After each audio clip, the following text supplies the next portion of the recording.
فقالوا إنا إليكم مرسلون قالوا ما أنتم إلا بشر مثلنا وما أنزل الرحمن من شيء إن أنتم إلا تكذبون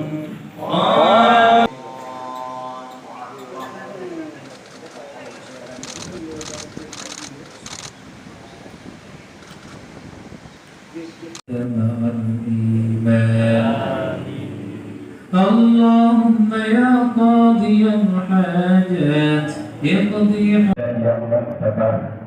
selaku penyambung lidah daripada Rasulullah dan sedang jamaah yang dirahmati Allah. Jadi hanya rencana akan menganduri maka diudah 5 menit foto juga rumahnya sudah berangkat dari kampung Jak Mekah yang ibadah kedih yang ditapel hari tiga di Mekah rupanya keterlibatan yang tempat posisi doang yang kah posisi untuk silaturahminya ibadah duduk urang dari Yaman duduk khusus dari ibadah di Mekah ada istilah katanya tajak dari Aceh tajak ibadah Mekah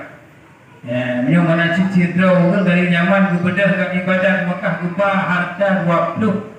manyamuk 20 dirham hal ini lain aja bukan dia mandung karena yang mudah-mudahan ini hak tanya otan tanya wajib maka urang yang kahanan ini belakang yang hidup yang hidup